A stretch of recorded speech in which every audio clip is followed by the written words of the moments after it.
given the very real sense of being targeted that much of the Muslim community in Australia has felt, how is it you gave them such cursory engagement? You didn't even give them a copy of the draft provisions, and you basically gave them a 24-hour heads up.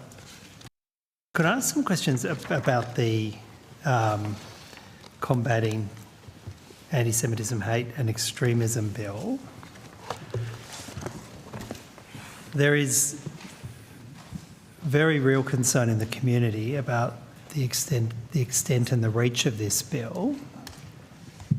One provision that was added to the bill, it appears in haste in the last few days of negotiations between the government and the opposition, was 114A(3),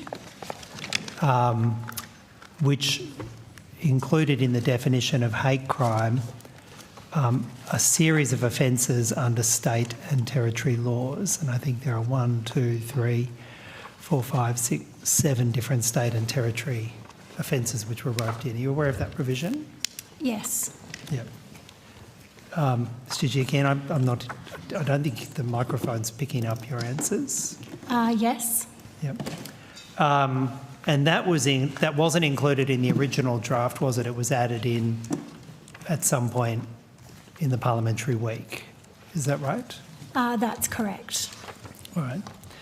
Now, I won't read each and every one of the state and territory offences that were roped in, but one of them, for example, is the Victorian Crimes Act provision 195N, which says that if you're in Victoria and you engage in conduct that includes serious contempt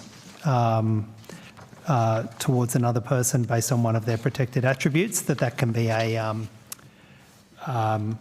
criminal offence in Victoria. Are you aware of that one, Ms. Chidgey?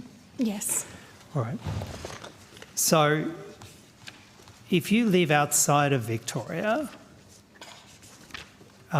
is your conduct now governed in part by that provision by reason of 114A(3)? Does the Act apply that test now across the Commonwealth? Is that how it works? So again, we would avoid giving legal advice to the committee, but can say that that it's conduct within the scope of the particular state offence that is captured by that provision, obviously, and then it's about the AFP minister being satisfied that that's the case. But people are asking, not unreasonably, there are now 7 different state and territory offences which previously applied to distinct jurisdictions. They're not unreasonable.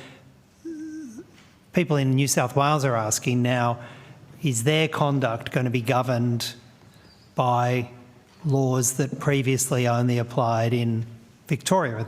Are those provisions now governing their conduct in New South Wales? And they're asking the same about the Queensland provision, the 2 provisions in WA, the South Australian provision and the ACT provision. Does the bill have the effect of effectively applying those tests, multiple tests in each jurisdiction now?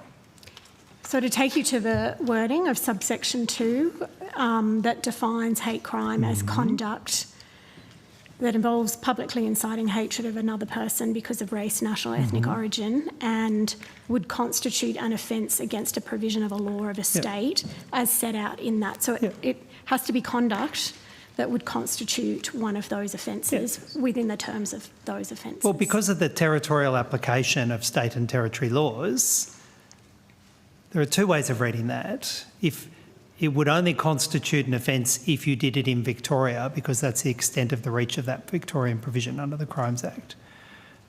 Or it could be conduct that if you did it in New South Wales, the conduct, whether or not it was in New South Wales or Victoria, but the conduct is such that would breach the law in Victoria, therefore you're also caught. So we can't give advice on the terms, what conduct would specifically be within the terms of each of the state and territory offences, but it would apply according to the terms of those offences, some of which would capture conduct with an effect in that jurisdiction. So if you're in the Northern Territory, which doesn't have any of these criminal offences, I think, will conduct in the Northern Territory be tested or potentially tested under the statutory offences that have been listed in 114A3 sub 3? Does it extend to conduct happening in the Northern Territory? Well, it would go according to the terms of those offences. So New South Wales, for example, can capture conduct with an effect in that state, even if the conduct doesn't occur within the state. But I mean, that's already so if, for example, the Victorian offence, right? The Victorian offence has an exclusion in it, basically excluding conduct engaged in outside of Victoria. Does that mean that under this Commonwealth law, there's different tests, different gateways about whether or not you committed the same conduct in Victoria or New South Wales? Is that what the effect of it? So if you're not caught under the terms of the Act and the territorial application of the State and Territory Acts, then it's not roped in. Is that what you're saying? I'm saying that provision sets out that it's conduct that constitutes an offence against the provision of a law of a state or a territory as set out in subsection 3. So that means if that's the case, that means under this law, there are 7 different Commonwealth tests for conduct that could see you breaching this law and having your conduct, having an organisation banned, because there's a different test in Victoria, which has a test of serious contempt, than there is in New South Wales, than there is in the Northern Territory. So that's the effect of it, is that there are 7 different alternate gateways, depending where you live, though. Is that the effect of it?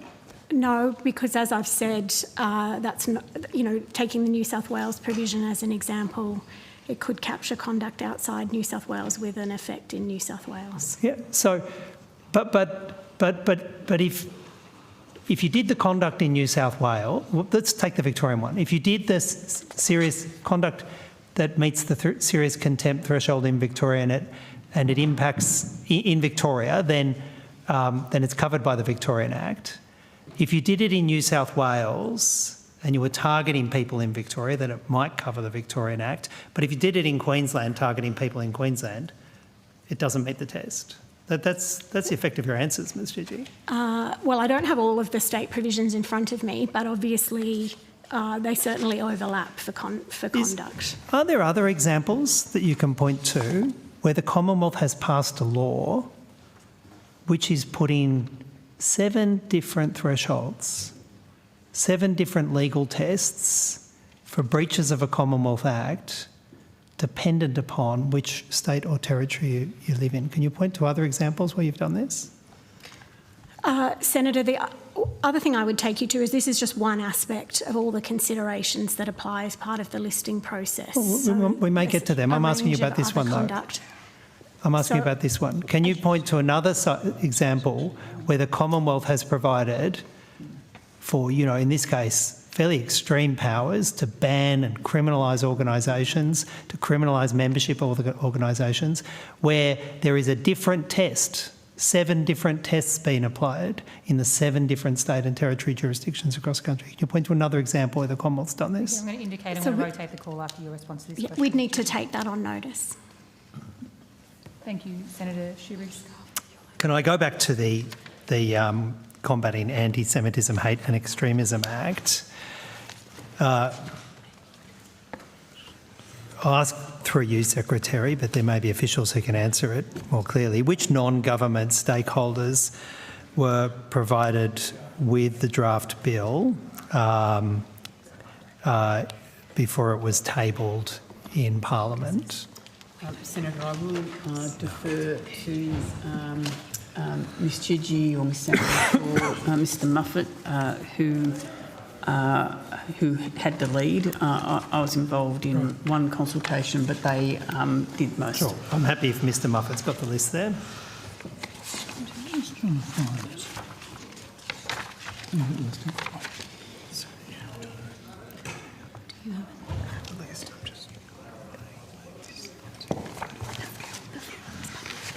And while Mr Muffet's finding the list, who determined which stakeholders would be consulted with? Was that a decision of the Minister, or was it a departmental decision? Did it come from the Prime Minister? Who made the decision?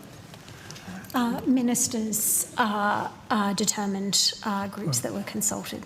And when you say ministers, in this case, Prime Minister, Home Affairs Minister, the Attorney General, are they the ministers? I can't say because a number of ministers were involved, but the Attorney General, Minister for Home Affairs, Minister for Multicultural Affairs, I think, had conversations. So I'm not sure about sort of all the ministers that were involved but it was in that. ministers who did it. The list, Mr Muffet? Thanks, Senator. So on the 29th of December, I started too early. So in terms of ones that were provided draft provisions, on the 8th of January, the Executive Council of Australian Jury and the Special Envoy to Combat Anti-Semitism and her office were provided a copy of the draft provisions. The Law Council of Australia was provided draft provisions on the 8th of January and the 9th of January. There was two different representatives from the Law Council. And the Australian Catholic Bishops' Conference were also provided draft provisions on the 9th of January 2026.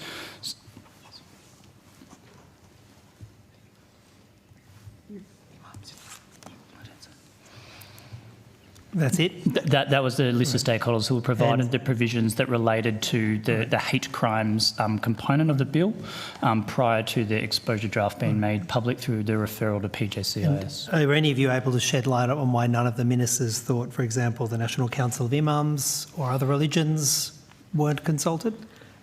Senator Sarah Samios, First Assistant Secretary, Integrity and Criminal Law Division. I should say this is the ones that we're aware of, so we can't speak to whether there were provisions provided through any other mechanism. There were consultations with some others in that period, but to my knowledge, provisions weren't provided. All right. And the National Imams Council, there was consultation before the bill was public, but not on the basis of draft provisions. All right. Then some of the consultation began, I think, at the end of last year, in or about 29 December. What can you first of all describe what that consultation was, and then secondly, who was part of that consultation? So, to our knowledge, again, I can't speak to completeness as to... I'm not asking you if Home Affairs did something over there or the Prime Minister did something somewhere else. I'm asking... So we're from your aware department. of consultation on the 29th of December with representatives from the Executive Council of Australian Jury and the Office of the Special Envoy to Combat Anti-Semitism. And only those that you're aware of? On that, beyond the list we already provided, yes. All right. And I asked you questions about draft bills and draft legislation, or the legislation before was there any... and I'm assuming that in the 29th of December you didn't have draft legislation. It was about the concept, was it, of bringing laws forward? Certainly we didn't have anything that was ready for sharing. Okay. Yeah. It was about the project more broadly. That's Would that be a fair description of it? Was anyone else consulted about the project more broadly between the 29th of December and the 8th of January? Not that we were involved in. Mm-hmm. I have to tell you that this legislation has raised incredible concerns about the extent of its reach into legitimate criticism of the actions of Israel in Gaza or the actions of other nation states, whether it's Indonesia and West Papua, China in the northwest of China, Russia in Ukraine. It's raised enormous concerns about its reach. it's raised concerns, particularly amongst members of the Muslim community, that they feel it was legislation that was being potentially targeted against them. How is it that the government didn't consult, for example, with official representatives or representatives from the Muslim community before you bring legislation forward like this? How did that slip through the cracks, Secretary? I think we just put on the record that the National Imams Council was consulted. After the laws were in Parliament? No, it was on the 11th of January. But by then, the bill had already been out. The draft bill had already been out, and It wasn't public at that point.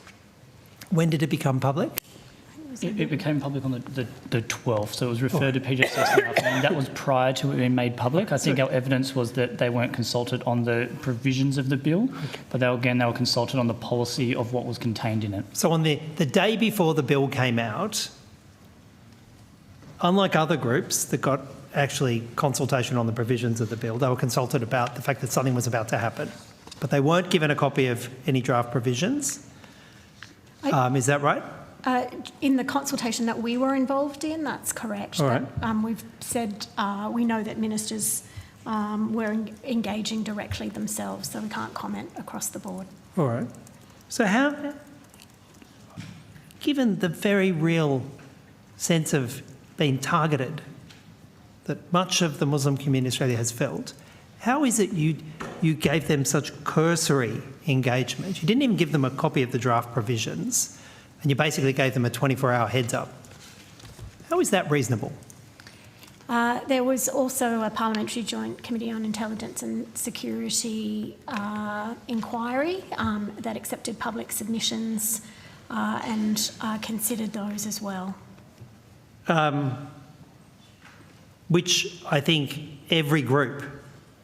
pretty much every group criticised as being woefully inadequate, filed too little time and not a genuine review.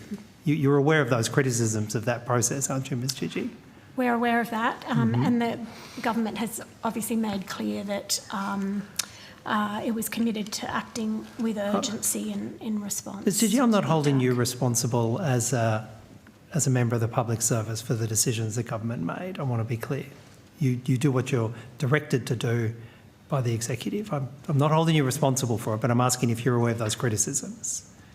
And I said yes, and I've said what the government's response has been. Was input received from the AFP and ASIO in relation to the offences before the legislation was handed to the PJCs? We worked with those agencies to develop the legislation. All right.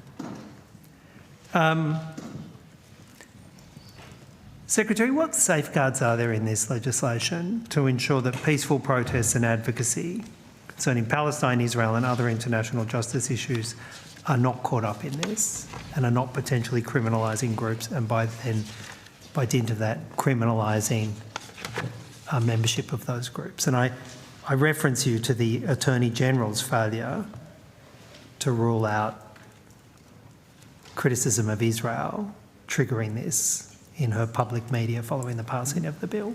What checks and balances are there? Senator, I would say that a lot of work went into crafting the provisions to get the balance right. Obviously, to ensure that the legislation was, in our view, consistent with constitutional advice and sought to get the balance of addressing hate speech, but recognising constitutional limitations on implied freedom of expression. Yeah, so your concern wasn't whether or not the Muslim community might feel targeted, whether or not those are calling for a free Palestine may be targeted. Your concern was the constitutional limitations of how far you could go.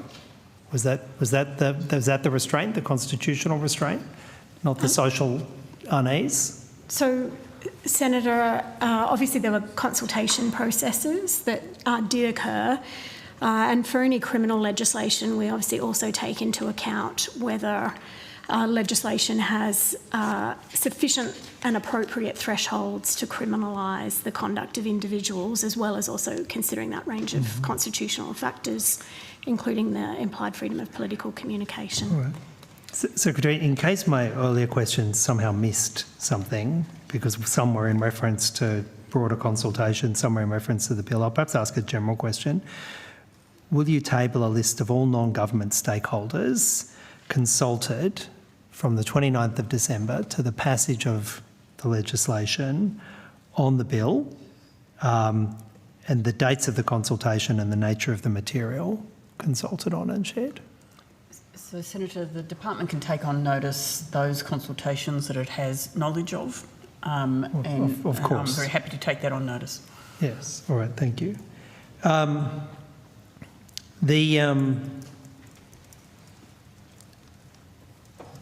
Given the degree of community unease and disquiet about this, is the government intending to produce some fact sheets or guidance for government agencies to provide some detail? For example, I assume those state provisions operated the other way. I assume they imputed that conduct across the country. A bunch of senior councils I spoke to thought they imputed that across the country.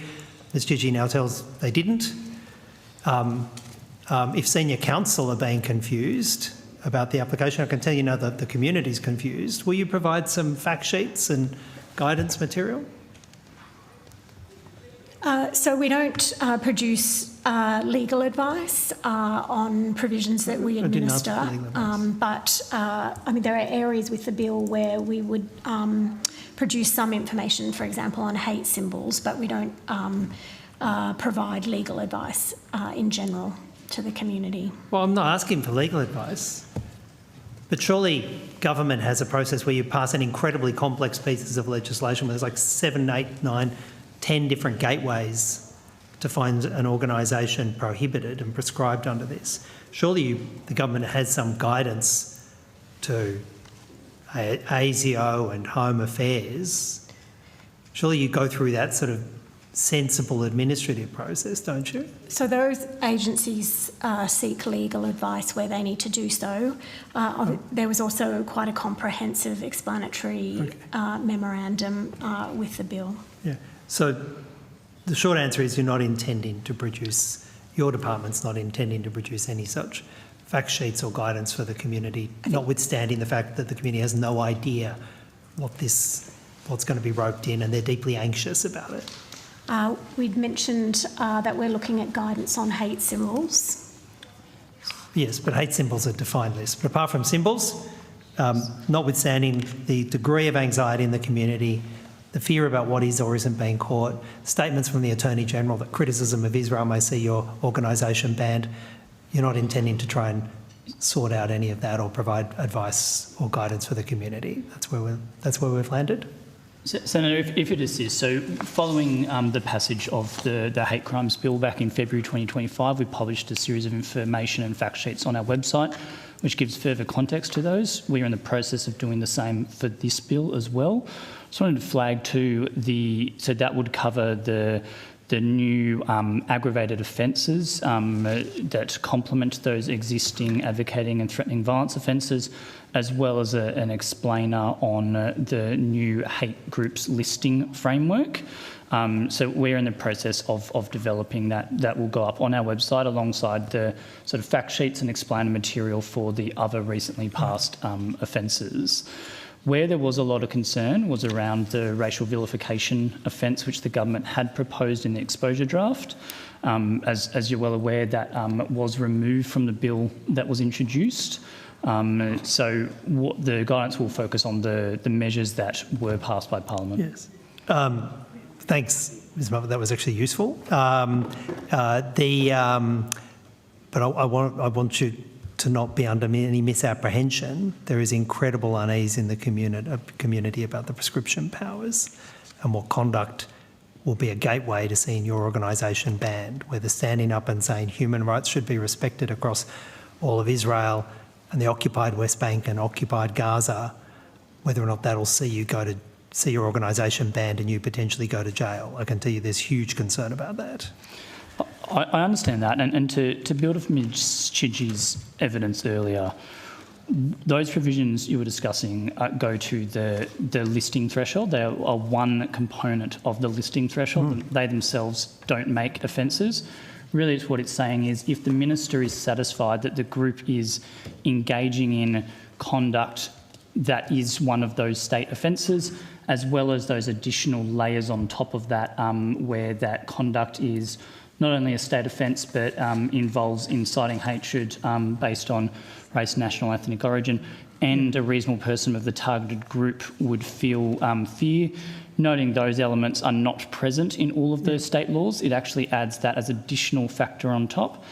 That then just goes as one of the factors in the listing threshold. It does not make a crime. It's saying if a group is engaged in conduct that is already criminal, then they, subject to the other factors, may be listed, and then prospectively engagement with those groups would be criminal. Of course, as Anne Toomey has pointed out, the test is not incitement. The test is actually significantly lower than incitement, which is, of course, one of the concerns that groups have. You'd be aware of Anne Toomey's concerns and criticism in that regard. The focus in the bill is on whether the groups have engaged in those crimes, supported them or advocated, and advocated is defined in the legislation. Yes. Thank you.